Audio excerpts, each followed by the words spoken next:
Yuta's overrated! He's a copy merchant. He only won because of Rika. He's in the files. If you've been anywhere near the Jujutsu Kaisen community, you've definitely heard these takes. But here's the thing, most people completely misunderstand Yuta Okkotsu. So today, we're breaking down why Yuta is actually one of the strongest and most unfairly judged characters in the entire series. Yuta isn't a loud character like some of them. He's not constantly flexing his power, and because of that, a lot of fans underestimate him. But once you actually look at what he's done and how his abilities work, it becomes very clear. Yuta is a problem. First, let's get one thing straight. Yuta Okkotsu just isn't some strong student. He's a special grade sorcerer, the highest classification in the series, and that already puts him an extremely small group alongside the monsters like Satoru Gojo. But what's important is why he's special grade. It's not just raw power, it's his potential, versatility, and unpredictability.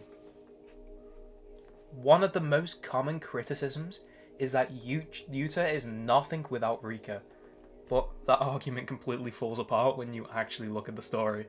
Yes, Rika is insanely powerful. She gives Yuta access to massive cursed energy and acts as both offense and defense, but here's the key point.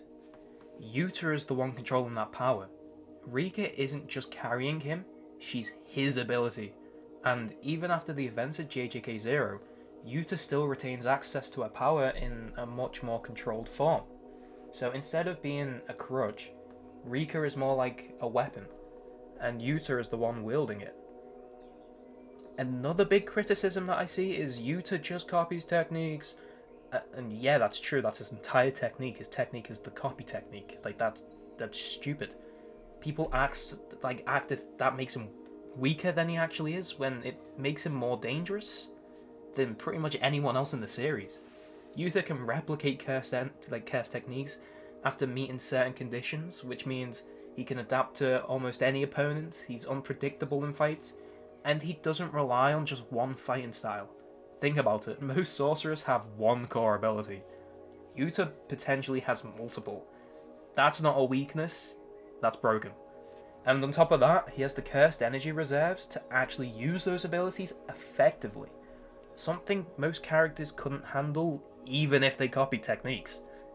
I mean, let's talk about his energy levels. Yuta has one of the largest cursed energy reserves in the entire series. So much that he has even experienced sorcerers, they're shocked by it. They have no idea how he got that amount of cursed energy. It's not just quantity, it's control that is also important.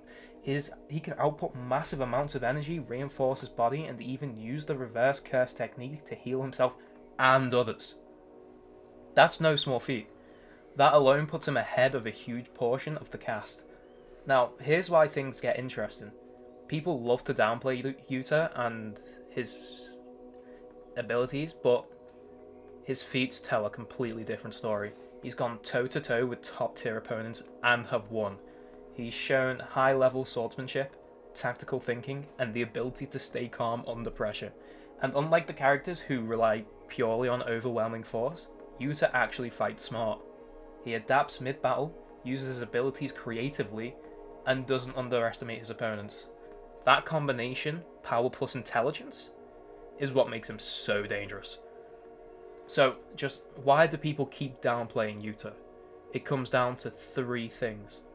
He's not as flashy as the characters like Gojo, his abilities are more complex and less immediately obvious, and he doesn't constantly dominate screen time. Basically, he's strong, but not always loudly strong, and in anime discussions that often lead to people overlooking just how powerful he really is. At the end of the day, Yuta Okkotsu isn't overrated. He's just misunderstood. He has insane cursed energy and one of the most versatile abilities in the entire series. Like access to Rika and the intelligence to use it effectively, that's not just strong. That's top tier. So next time someone says Yuta is carried or overrated, you might just want to question whether they actually understand his abilities But what do you think? Is Yuta top 3 in JJK or still overhyped? Let me know in the comments, and don't forget to like and subscribe for more videos like this in the future, and I'll see you next time.